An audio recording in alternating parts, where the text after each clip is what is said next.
Hello అండి, అందరికీ నమస్కారం. Welcome to SJ thoughts. మనం ఈరోజు ముల్లంగి పులుసు చేయబోతున్నామండి. నార్మల్గా ముల్లంగి అంటే సాంబార్ ఒకటే చేసుకుంటాం కదా.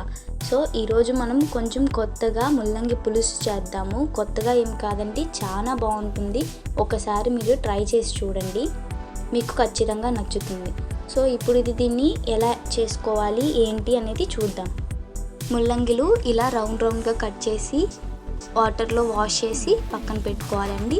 చూశారు కదా ఇలాగా.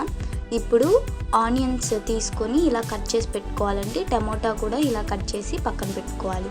ఇప్పుడు కొంచెం చింతపండుని 10 నిమిషాల పాటు నానబెట్టాలండి. నానబెట్టి ఉంచాలి. అలాగే ఇప్పుడు ఒక ప్యాన్లోకి ఆయిల్ వేసుకొని కొన్ని ఆవాలు, కొంచెం మెంతులు, కొంచెం జీలకర్ర, కొంచెం కరివేపాకు వేసుకోవాలండి.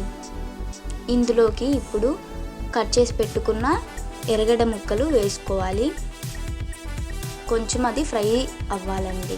ఇందులోకి ఇప్పుడు టమోటా ముక్కలు కూడా వేసుకోవాలి.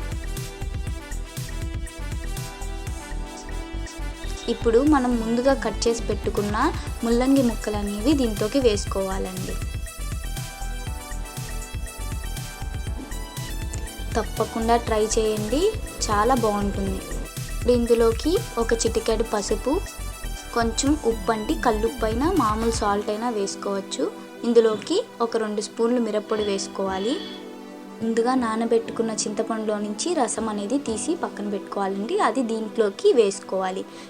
ఆ చింతపండు రసాన్ని వేసుకొని 10 నుంచి 15 నిమిషాల పాటు కొంచెం బాగా ఉడకనివ్వాలండి. ఇప్పుడు ఇందులోకి కొంచెం ధనియాల పొడి, ఒక 2 తెల్లగడ్డ రవ్వలు వేసుకోవాలండి. ఇప్పుడు ఇందులోకి కొత్తిమీర వేసుకోవాలి.